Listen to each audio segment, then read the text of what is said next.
Nous vous avions déjà parlé des relations tendues entre le gouvernement Trump et Huawei. D'ailleurs, vous pouvez retrouver la vidéo dans la description. Le problème étant que la situation s'est envenimée puisque le gouvernement a totalement banni Huawei de la moindre opération avec une entreprise américaine. Et tout cela a de graves conséquences. Salut à tous, c'est Maxime de Frandroid et aujourd'hui on va vous expliquer les tenants et aboutissants de cette situation qui pourrait conduire à faire en sorte que Huawei et Honor n'aient plus accès aux services Google, y compris le Play Store. Vous êtes prêts? C'est parti.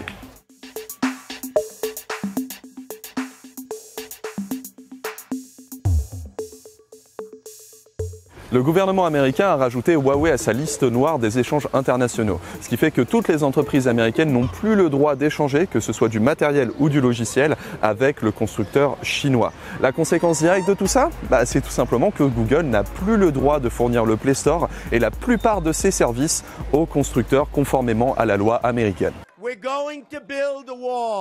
Plus précisément, ça veut dire que Huawei n'aura plus le droit d'utiliser le moindre service Google Play, y compris Play Protect, qui protège les smartphones du moindre malware.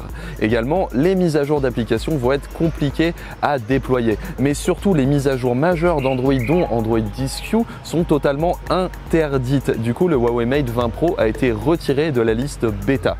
Il y a aussi un petit problème qui va s'ajouter à ça, c'est que la plupart des éditeurs logiciels sont américains, ce qui fait que le problème risque de s'étendre à plus que le simple système d'exploitation. Huawei a réagi à ça officiellement et a dit, je cite, Huawei a contribué de façon importante au développement et à la croissance d'Android à travers le monde. En tant que l'un des partenaires clés d'Android à l'échelle mondiale, nous avons travaillé étroitement avec leur plateforme open source pour développer un écosystème qui profite à la fois aux utilisateurs et à l'industrie. Huawei continuera d'apporter des mises à jour de sécurité et d'assurer les services d'après-vente à tous les smartphones et tablettes déjà vendus et tous ceux disponibles sur le marché à travers le monde. Nous continuerons de construire un écosystème logiciel sécurisé et durable afin d'apporter la meilleure expérience à tous les utilisateurs dans le monde. Car oui, ça touche même les smartphones déjà sortis sur le marché, y compris le Huawei P30 et le Honor 20 qui a été repoussé à cause de ça. Du coup, on ne sait pas si les futurs smartphones arriveront à profiter eux aussi des mises à jour. Tout ça est encore super flou. Cependant, le gouvernement américain a fourni un sursis de 90 jours à Huawei. Ce sursis est surtout conçu pour faire en sorte que les acteurs américains aient le temps de contrebalancer la disparition de Huawei, particulièrement sur l'aspect télécom, puisque Huawei est le plus grand équipementier du monde. Mais ça va permettre à Huawei de mettre à jour ses appareils pendant ces 90 jours et de pouvoir rebondir un tout petit peu. Par contre, ces nouveaux appareils ne sont pas du tout concernés. Alors qu'est-ce que pourrait faire Huawei? Ce qu'on a appris lors d'une interview pour la sortie du P30 Pro, c'est que Huawei avait déjà son propre OS de prêt en interne en cas de coup dur. Celui-ci serait d'ailleurs compatible avec les applications Android puisqu'il serait basé sur Android AOSP, soit la version sans aucun service de Google. Ce qui fait qu'en fait, vu qu'elle est open source, elle n'est pas concernée par le bannissement américain. Cependant, ce ne serait pas nécessairement la meilleure solution à adopter puisque du coup, les développeurs iraient plus sur le Play Store et pas vraiment sur un store alternatif. Et en prime, le bannissement européen fait que les éditeurs américains ne peuvent pas nécessairement sortir leurs applications sur un OS chinois.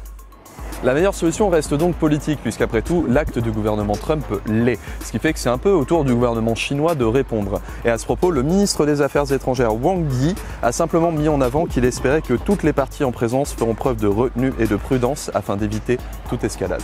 Ren Zhengfei, qui est le fondateur de Huawei et un proche du Parti communiste chinois, a indiqué lui que son entreprise n'avait rien fait qui aille à l'encontre des lois américaines et que l'interdiction aurait un impact limité sur ses activités, avant d'ajouter qu'il s'agissait d'une politique consistant à menacer les partenaires commerciaux et obliger les entreprises américaines à stopper leurs activités et que les États-Unis allaient perdre leur crédibilité. Le fait est que si les Américains ont le quasi-monopole du développement logiciel sur smartphone, la Chine a, elle, quasiment le contrôle intégral de la chaîne de production. Que se passerait-il si le gouvernement chinois décidait de faire pression sur les chaînes de production? Ça impacterait aussi les acteurs américains, notamment un certain Apple. Huawei semble donc avant tout lutter pour faire en sorte de renverser la décision du gouvernement. Et pour ça, elle peut compter sur un allié de poids, Google. L'acteur américain et le constructeur chinois sont en effet alliés pour faire en sorte de faire évoluer la situation. Mais d'ici là, le dossier reste totalement ouvert, donc n'oubliez pas de vous brancher sur frandroid.com pour ne rater aucune des prochaines actualités en la matière. N'hésitez pas également à vous abonner à la chaîne pour ne rater aucune de nos prochaines vidéos. Et quant à moi, je vous fais des bisous et vous dis à bientôt sur Frandroid. Ouais, c'est ton métier, hein, garçon.